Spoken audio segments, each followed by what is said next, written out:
Please welcome one of the greatest directors alive, Pedro Almodóvar.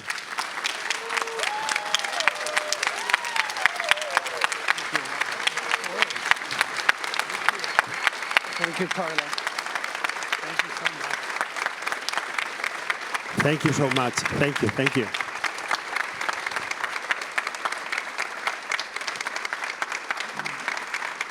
Bravo!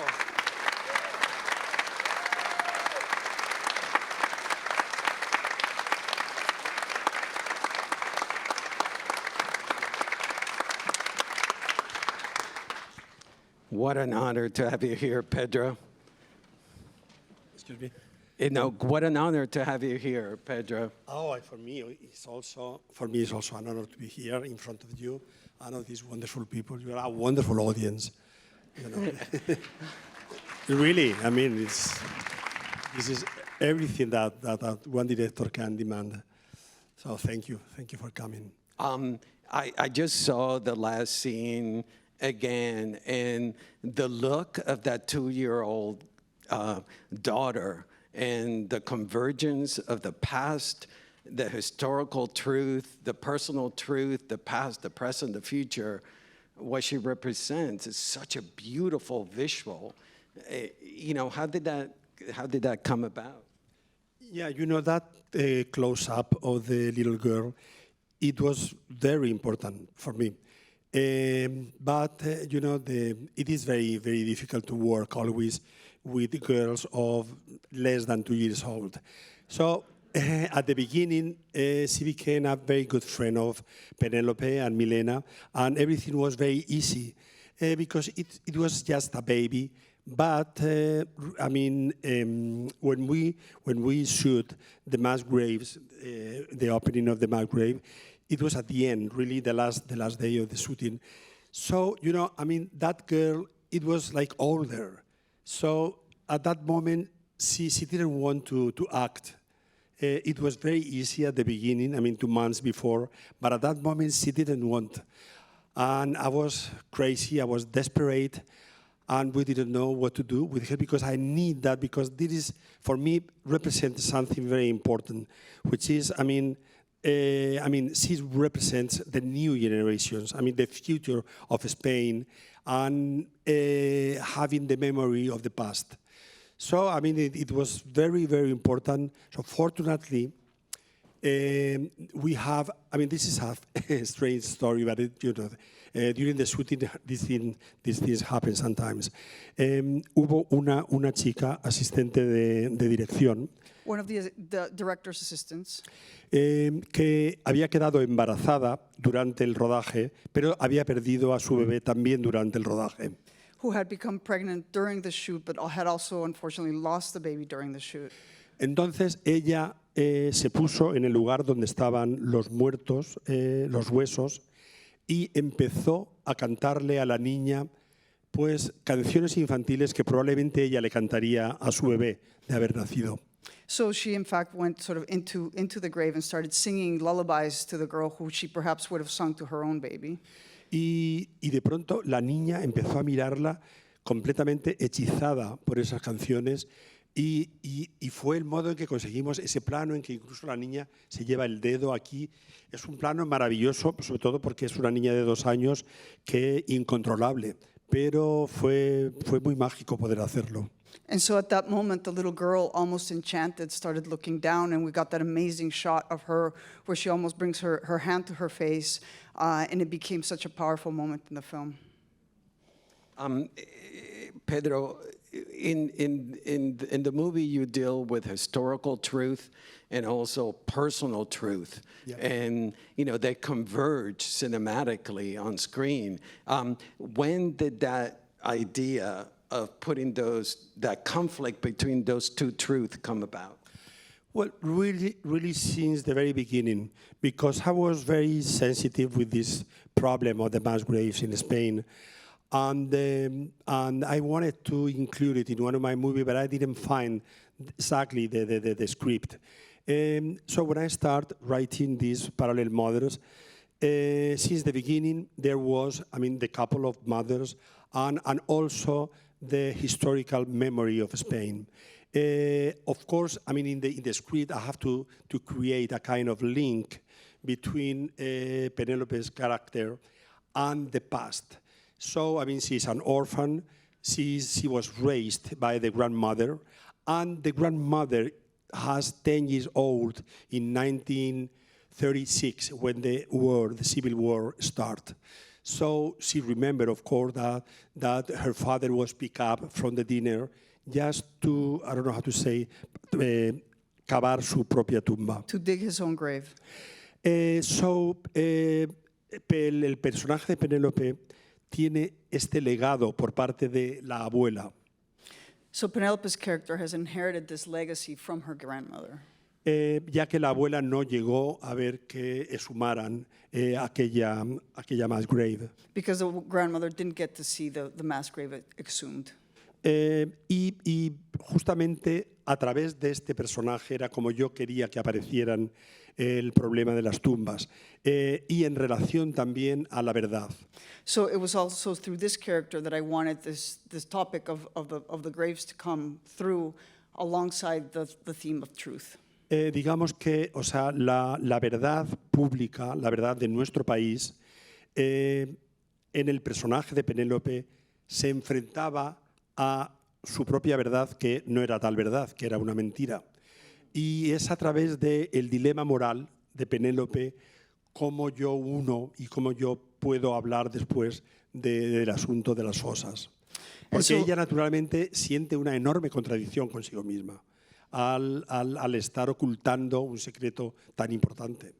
So it was this public truth, this historical memory, if you like, that then I join in together in Penelope's character through then her own conflicted relationship to truth, right? And it's this moral dilemma that I create in that character, that contradiction that character is living between her private, her inability to be truthful privately and her search for the public truth, that then I find the link in the film that joins those two stories together. Which is why Penelope's, the role that you wrote for Penelope is probably your most difficult role to play to date. Yeah, it was.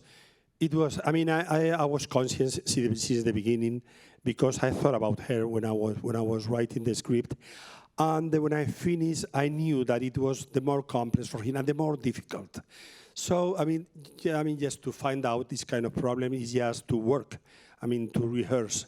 And we rehearsed the whole script like a theater play at least 3 times. And because there were, like, can you hold this, please? Thank you. Because there are, I mean... No importa. No, después lo myself. Sí. I will take it after. Después lo recogemos. It's okay. No, please don't. Gracias. You know, I'm photophobic, so depending on the light, I have to use it. But unfortunately, you can see my eyes now. There is not so much light. So there is 2 elements. I mean, Penelope is a mother, but she lives her maternity or her motherhood in a very different way than in the movie. And there is, above all, 2 elements that she doesn't know at all. She doesn't experiment herself.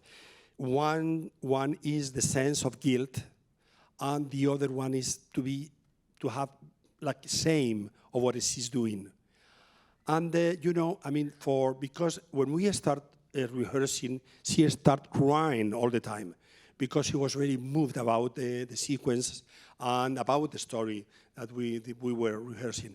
But I was very, very fierce to tell them that, I mean, if you had this kind of guilt, sensation, not guilt, problem, this, I mean, you don't cry. I mean, you don't cry. So the second and the third time of rehearsal, I was like draining her tears because, I mean, if you are ashamed of what you are doing or you feel guilty, I mean, you are not able to cry. So I liberate her at the end. That really, when the other girl just takes the kid, then it was unbearable, painful. and then the tears were very welcome. But it was very difficult for her. So, I mean, I'm so happy that she was awarded in Venice Film Festival because she really deserved it. And there's more stuff to come for her. And you. Yeah, I've seen it twice, as I mentioned, and the complexity of the role in which she acts things outwardly, but then internally is the opposite of what we see her do. Yeah, that makes richer the character, because it's not, I mean, it's the opposite of lineal, because she's saying something, but inside she's thinking something completely different. And also it creates a kind of paranoia, because, I mean, when she looks to the other girl, once she knows that is the real mother, it's like at the same time curious because, I mean, perhaps she's going to take her and also she wants also to see how, I mean, the real mother treat and behave with the real daughter. So that was very, very interesting for the character, and sometimes this kind of paranoia works very good for the Penelope's character. How long have you been thinking about the story? Because, in 1997, you did Carne Tremula, Live Flesh, which, starts with a birth, and it deals a little bit with the subject. And yeah, it was the first time, actually, that Penelope, I mean, plays a mother in one of my movies. And it was based in a real thing. Someone gave birth on a bus, and I found it very cinematic, so I put it in the movie. In that moment, it was a very different Spain. It was 1970, so it was a very dark moment for the Spanish society, because it was, and we can listen in the movie, I mean, the voice of the Minister of Interior, saying to the Spanish people that it was declared el estado de excepción. A state of exception. Que anula sobre todo las leyes, es que no me acuerdo ahora de los números 18, 19, que tienen que ver con las libertades individuales.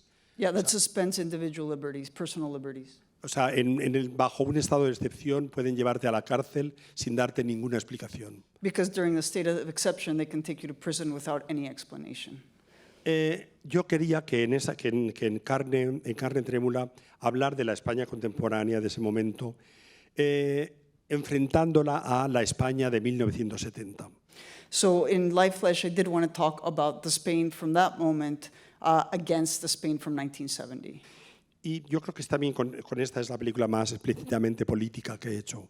And along with this film, it would be the other film that's equally political. So, el chico que nace en el autobús, 20 años después, va a tener su propio hijo y ya es en una España democrática. Entonces le va diciendo como al vientre de la madre que cuando él nació no había nadie en Madrid, las calles estaban desiertas. Era una ciudad difícil para salir a la calle, pero sin embargo en ese momento, que son Navidades, las calles de Madrid estaban llenas de gente, de alegría, gente que celebraba la Navidad. Era un modo de decirle al niño que va a tener que viene a un mundo español mucho mejor, a una España democrática.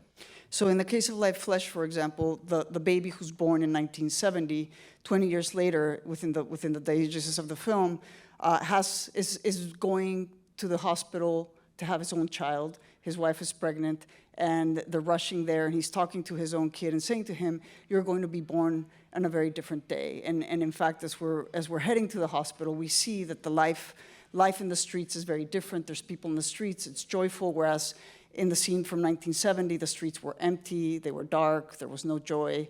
And so it was also my way of acknowledging and recognizing the birth of a new Spain.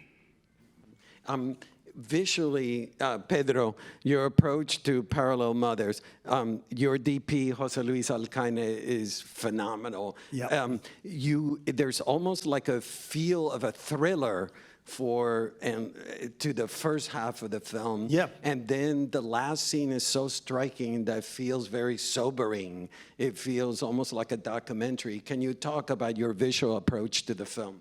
Yeah, I mean, when I was writing, I mean, for example, the moment when the character of Anna meets again Penélope at the terrace, I mean, when I was writing, it reminds me a kind of Patricia Highsmith sequence because it's a mystery. I mean, it's very, very strong for Janice just to meet that girl so changed.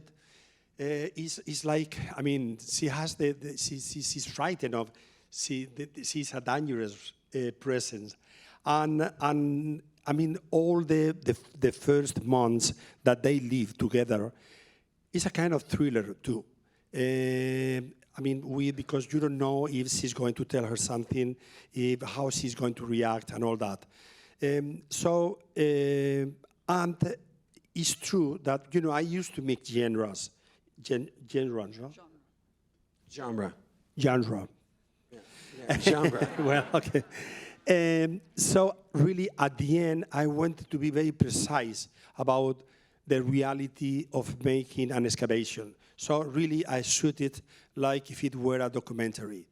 I mean, we have there an anthropologist, a real one, and also an archaeologist, forense. So I mean, of course, I mean, it is fake, it's a movie. So it is impossible to start excavating and just discover something. So we have 3 mass graves in 3 different moments of the process of the excavation.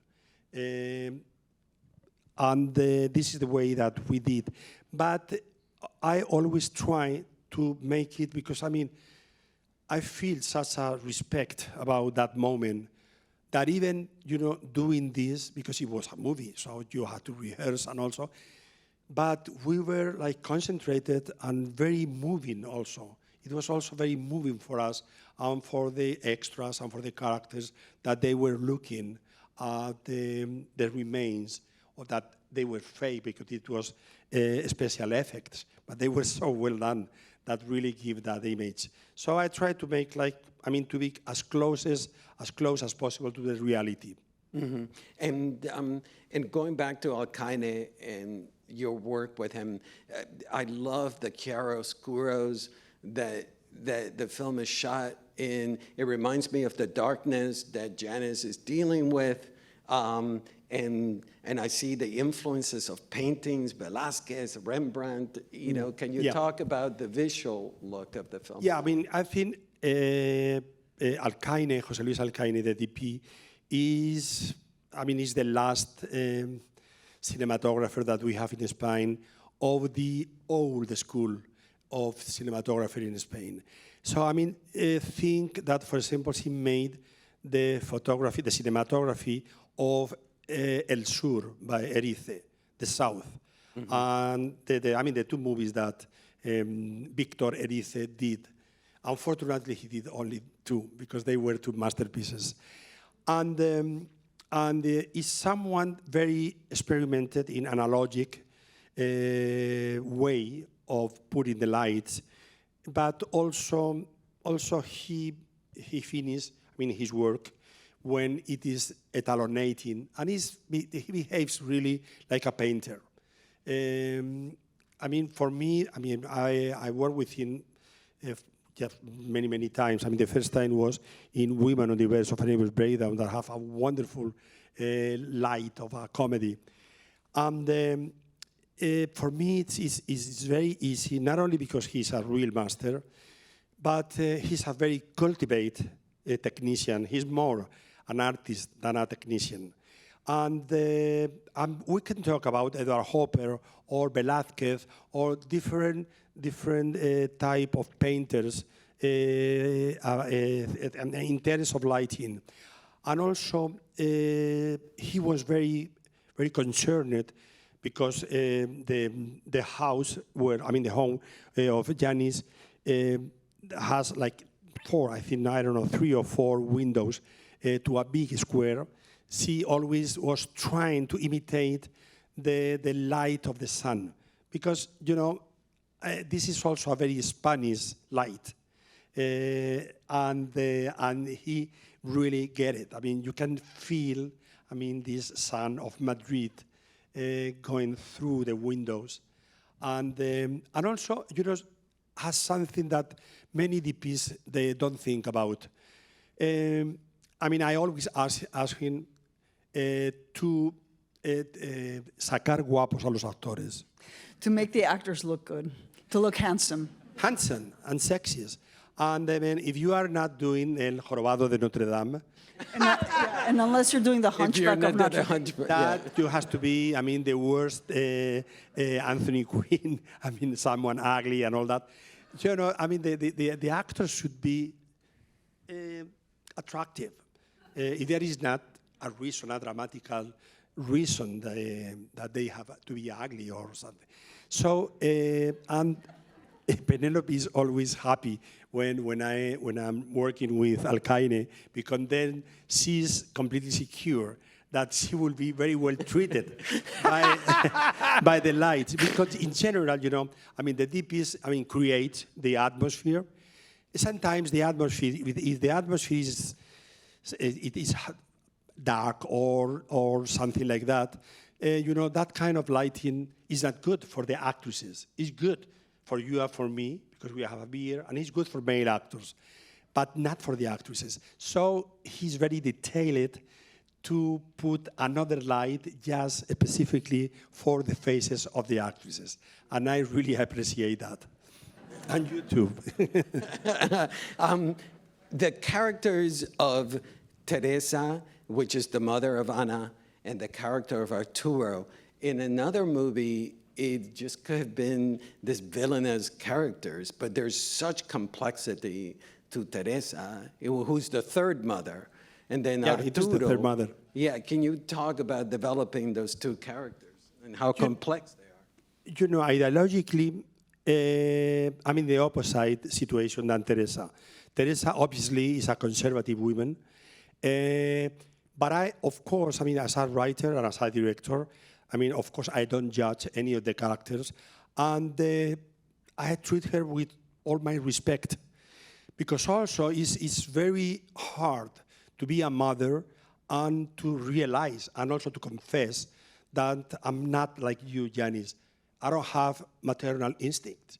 This is very, I mean, in one hand, very sincere of her, but also at the same time is very tough to say that about oneself. So I mean, I love that sequence when they are talking, when basically Teresa is talking about her life and about how different it was her life comparing to Janice. She's apolitical. Yeah. I She mean, says I'm apolitical because I'm paid to please people? to please every kind of audience. Right. I mean, every kind of ideological audience. You know that thing, I mean, in Spain, all the journalists ask me about this because I took it from reality. I saw one actress that say, no, I'm apolítica, porque yo tengo que gustarle a todo el mundo. Because I have to please everybody. You know, in Spain, when someone said, I am apolitical, means I am conservative. So it's a way of saying that. But I wanted to present really 3 very different mothers. One vocational mother, which is Janice, that she wants to be a mother. She doesn't mind to be single. Yeah, I mean, she educates the girl, and I mean, she struggled to have a profession, and she's a very contemporary mother. Many women are in that situation. The other hand, it's something that also is based in reality. I mean, the very young people has a, I don't know how to explain. I mean, how qualified their relation with sex. I don't know here in LA or in Santa Barbara, but We're in very Spain, prudish. We're very prudish. Very what? Prudish. No, I'm teasing. I'm teasing.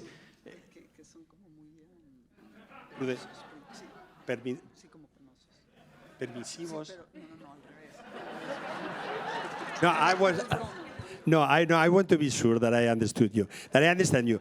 No, I tell but you, I was teasing. mean, the kids, almost the kids, because the 13-year-old guys and girls, 13. I mean, the adolescent in Spain. I mean, the first experience they have is the pornographic sex, and I heard. I mean, some of them that I can talk, because I'm very curious about this generation that I don't know at all how they are. So, you know, the first real relationship, I mean, sexual relationship, are trying to imitate pornography. So it's very ugly for the girls because they don't know if they have to follow and try to do what they see in the pornography. But at the end of the day, they feel awful because they feel like muy maltratadas por los chicos. Mistreated by the boys. Y teniendo en cuenta que son chicas de 15 años que son maltratadas ya desde el principio por chicos también de 15 años. And to think that they're 15-year-old girls who have already been mistreated by also 15-year-old boys. Es un problema que tienen los padres que tienen hijos adolescentes. So it's a big problem that parents who have adolescent children have. El carácter, el personaje de Ana, digamos que queda embarazada en ese tipo de orgías en la que ella no colabora, quiero decir, ella solo quiere tener relación con uno de los chicos, pero acaba teniendo con varios chicos forzada. Es una violación realmente. Yeah. So Anna ends up getting pregnant in a situation like that where she in fact only wants to have sex with one boy, but she ends up being forced to have sex with the others as well. So in a sense it turns out to be a rape. Entonces, cuando están en el hospital, son dos madres muy distintas. Una madre está alegre, llena de ilusión ante la posibilidad de tener un bebé, y la otra está como metida para adentro, frustrada, con mucho miedo. Y las dos son madres accidentales, pero una está muy alegre por la nueva vida que va a traer al mundo y la otra es lo contrario. And they're both, in a sense, in similar positions in the sense that they're both accidental mothers, but they have a very different relationship to that. One of them is in the hospital, happy that she's welcoming this child, whereas the other one is withdrawn, feeling even afraid about what's about to happen. Immediately after, I mean, I demonstrate that also the nature here helps a lot. So the adolescent girl, I mean, is completely crazy about her child. Once she felt, cuando ella siente el corazón del bebé latiendo con el suyo. Once she feels the baby's heart beating next to hers. En ese sentido, la naturaleza ayuda mucho, afortunadamente. Yeah, and in that sense, nature helps a lot. But then also, Ana has had a very different upbringing from Janice. You know, Janice is liberal, and Ana is very conservative. I mean, I don't want to say Opus Dei, but she has been involved in very conservative upbringing, correct? Yeah, they represent for me the two Spains. I mean, my country, it was divided all the time. I mean, not only during the Civil War, but now, for example. And this is a big problem for us. Because, for example, in terms of the mass graves, you know, they still are like 100 missing people or in 400 mass graves because the rights said exactly what Ana says to Penélope. Eso solo servirá para abrir heridas. That will only serve to open old wounds. Ese es el argumento de la derecha contra la ley de la memoria histórica. That's basically the argument that the right uses against the democratic law. Y es muy, muy injusto porque yo he hablado con muchas personas que tienen a sus bisabuelos o sus abuelos en estas tumbas, no, que no son tumbas, y lo único que quieren no es una revancha contra los que mataron a sus familiares, lo único que quieren es tener una lápida con su nombre y poder llevarle flores y rezarles y poder hacer un duelo como todo el mundo. Es una cuestión meramente humana, pero la derecha española no quiere entenderlo así. And yet I've spoken to a lot of people who have their grandparents or their great-grandparents buried, and it's nothing like revenge what they're seeking. What all they're seeking is being able to have a place where they can bury their loved ones, where they can bring flowers and pay homage to them. And the right, on the other hand, is against this. No, fortunately, I mean, the movie happens between the 2016 and 2019. You know why? Because I didn't want to any mask, so then I had to avoid the 2020. I mean, this last July, the party in the power, the Socialist Party, create a new law about the memory, that the memoria democrática, que ahora las fosas es una cuestión de Estado, a las cuales se dedicará todo el dinero que se necesite, porque antes eran cuestiones personales de los familiares y del voluntariado y gente que trabajaba gratis. Y a partir de ahora la situación es muy distinta porque la apertura de las fosas es una cuestión de Estado y es la administración la que se va a hacer cargo de ellas.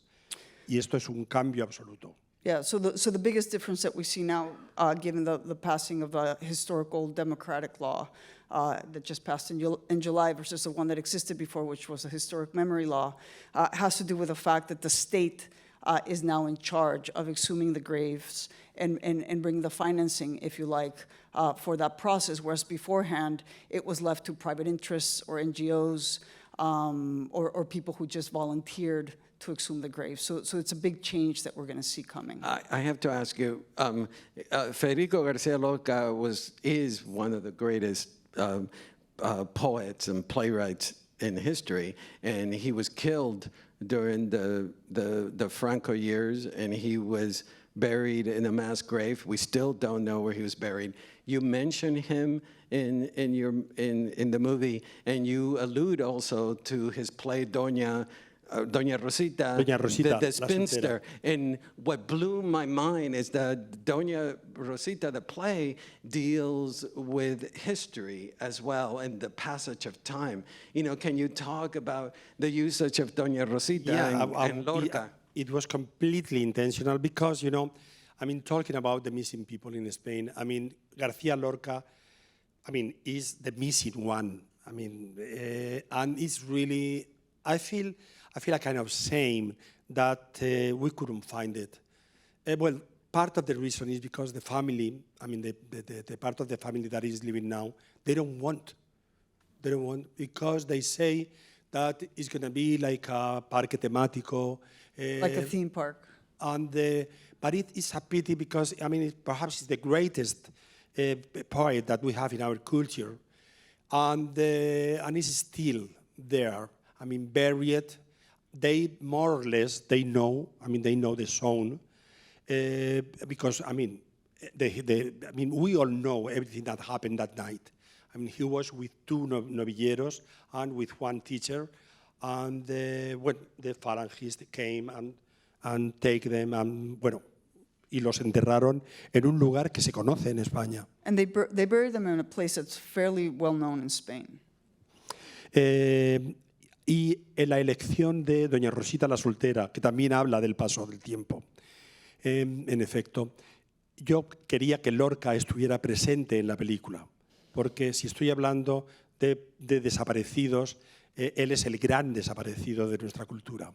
Yeah, and the reason I included Doña Rosita la Soltera, that you're right, has to do with the passage of time, is because I wanted Lorca present, because he is, in a sense, the disappeared in Y Spain. también sabes que es parte de esa contradicción en la que vivimos los españoles, que Federico García Lorca, a pesar de ser, quiero decir, homosexual, rojo, republicano, pero sin embargo es un autor teatral que la derecha lo hizo suyo y que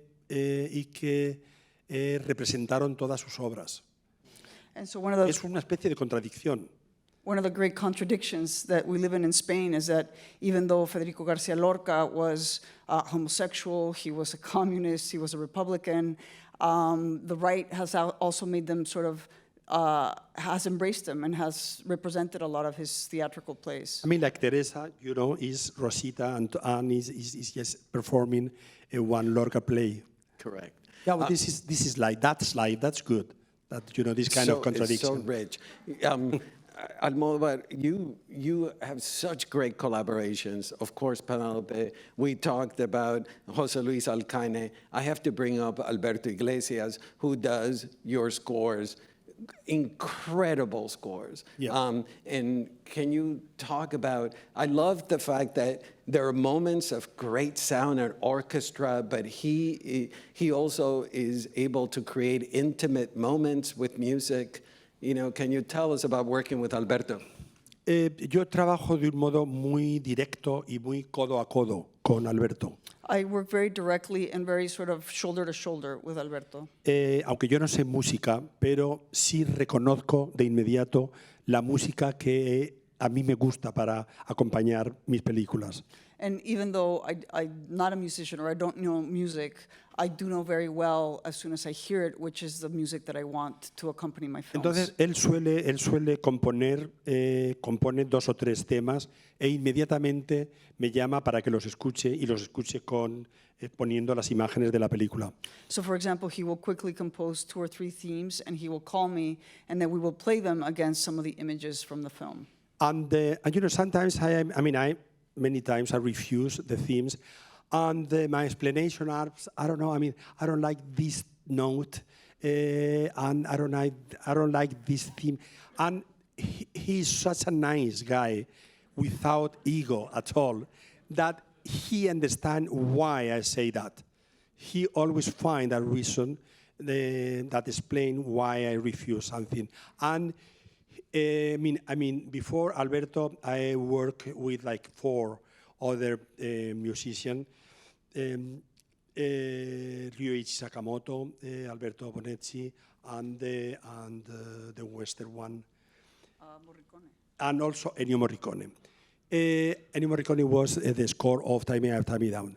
And, you know, I mean, in Alberto Iglesias, I found, well, the right couple for me.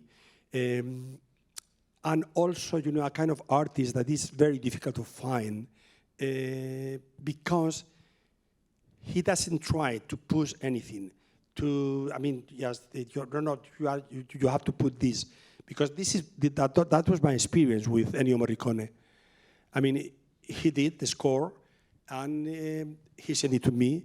I was interested in just the 50%, and then I put it.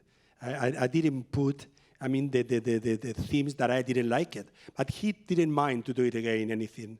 And also, more than that, I mean, I'm not trying to talk about someone which is a real master, like Ennio Morricone, but it was just to compare the different behavior of 2 artists. For example, in Tie Me Up, Tie Me Down, at the end, there is a song called Resistiré, I Will Resist. That was very important for the characters in that car. And he tried to convince me to fight against me because he didn't want a son. And you know why? Because then he has to share the rights with the authors of the song. But with Alberto, if I said, I mean, I think that for this part, I'm going to just to put and to explain why Janis is Janis, and just to put Summertime by Janis Joplin. And he's happy with that because he knows that it's good for the movie. So he's very generous. Also try to make all the time something different from me. And even, you know, I'm a little deaf. And even he pay attention to that I could listen properly all the music he's creating. So I'm very fortunate person to have Alberto with me. I have to ask you about Penélope Cruz. In all of your movies, in every single one of your movies, there's been motherhood involved. And Penélope has played a mother in Many of them. In many of them, but they're all so different. You know, in Volver, you know, she's a contemporary mother. In Pain and Glory, she's a post-war, you know, mother. And this is the most complex mother. You know, what is it about Penélope that she's become the paradigm of Spanish motherhood? You know. You know, I mean, since the very beginning, because in Lifeless, she was like 20. She was very young. But I got the feeling, Penélope, it was the perfect mother. I mean, the perfect image of mother that I have, cinematically talking. You know, since Penélope arrived to the Spanish cinema, the mothers and housewives were not sexy at all. And of course, I asked myself, why? I mean, they can be desirable too, like in the Italian cinema. So let's say that when I started working with Penélope, I was thinking about the Italian model. I mean, Sofia Loren, Anna Magnani, all that wonderful women that plays characters of mothers, but they still are very sexy and very beautiful. And Penélope, I mean, for me, represents, it's like, no, I mean, I don't want to say my Sofia Loren because they are different and they are gorgeous, all of them.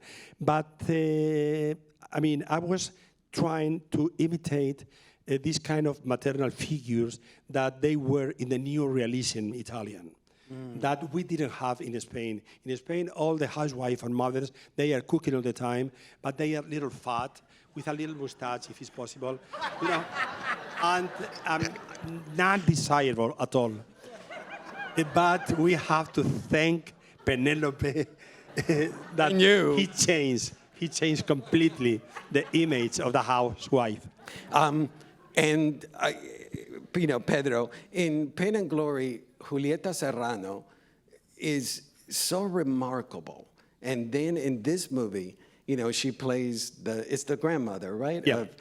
And it's less than 5 minutes, and it's so indelible. It's such a, tell us about working with Julieta and that scene is. Well, you know, I started really working with Julieta since the very first movie, Pepe Lucibon. And she was always a great theater actress. I mean, she's working all the time. And also in the cinema, she worked quite a lot. But since the 80s, I discovered that I didn't work with her. So once that I have a character that was of her age, like in Pain and Glory, I absolutely call her. And she's great in the movie. I reminded at the moment, how could I miss Julieta in my movies?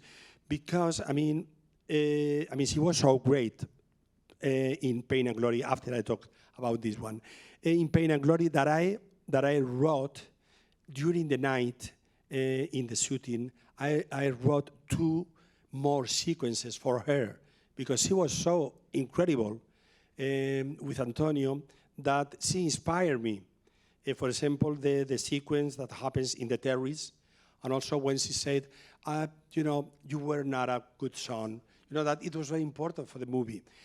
And in this case, it was a very short character, but represents for me, of something that I love of the past of the Spanish society. So I wanted and I needed someone as human as Julieta, just to give that warm sequence just in only five minutes or something like that, and became very important because el sonajero, I don't know how to say that in English. The rattle. What? The rattle, the baby rattle. El sonajero del que ella habla es descubierto al final junto a uno de los cadáveres. Y esto también es un hecho real. Todo lo que ocurre alrededor de las fosas, yo me he basado en diferentes hechos reales que no he puesto los nombres de los familiares, pero todos, el sonajero, el ojo de cristal en el cadáver, todo eso, e incluso la última imagen de la película de las personas que han estado cavando la fosa, que al final hagan un homenaje a los muertos y se pongan en la misma postura en que los encontraron. Es como un homenaje de los vivos a los muertos. Eso también es una costumbre que un antropólogo suele hacer cuando hace una excavación. Todo lo relacionado con las fosas, todo viene de la realidad. So when Julieta's talking about the baby rattle, that it was actually based on a true story that I read about something that was in fact found in a grave. The same thing is true of the glass eye, for example. That was also something that I read about. Or even that final scene where you see all the people in the grave sort of representing the position of the bodies. That also comes from an image that I had seen in a newspaper of how the people who work in the excavations pay homage to the process of the excavation, to the victims that they have found by taking these photographs. I've always felt strongly, Pedro, that art, and in particular film, helps us to come to terms with the past and also face the future. And your film is a testament to that. That you're helping us deal with the past, Spanish past. Now, my question to you, the last question, is why is it that so few prominent Spaniards have not tackled this subject on an international level, before? I don't know.